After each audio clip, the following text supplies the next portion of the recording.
Ito na nga pala ang part 2 ng pagkakamping namin sa bundok ng Tralala.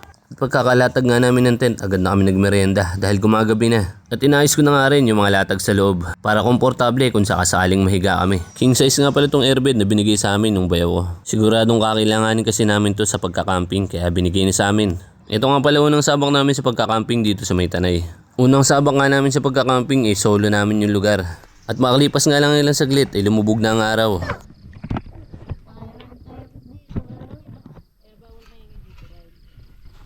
Kaya tayo nag-camping para maalis sa stress. Sumama kayo. Sumama yung mga stress no?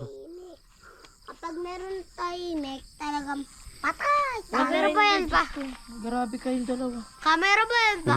Hindi kayo aring isama. Tayo ay papaalisin ng mga nagkakamping. Medyo nakakatakot din pala mag-camping pagka kayo lang. Pero safe naman dito. Sabi nung nagbabantay.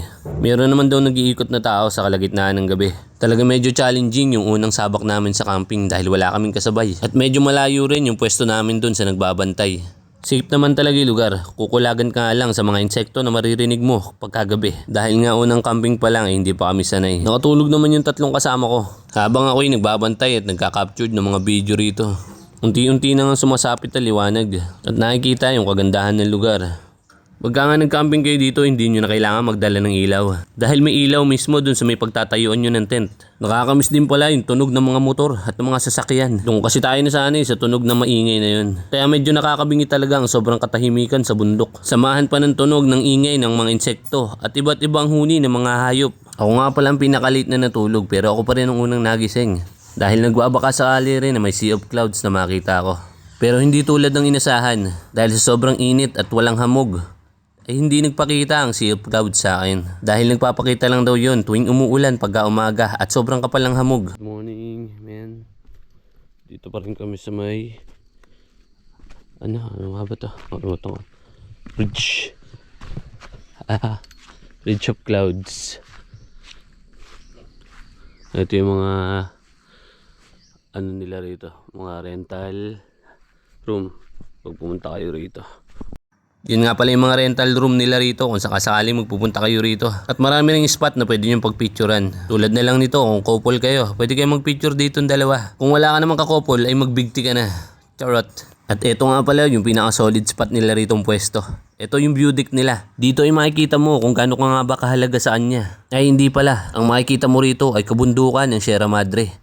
Nasisinagan ng pagsikat ng araw. Nakaka-stress deliver talaga pag ganito ang araw-araw na makikita mo.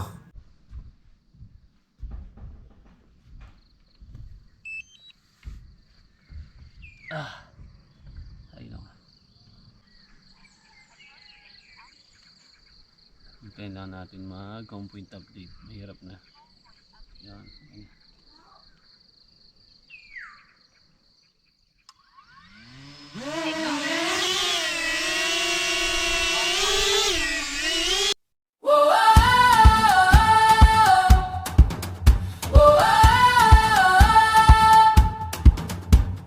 Gold light upon your face, like the sunrise I can't chase.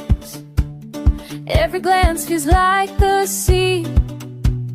Endless tides keep pulling me, and when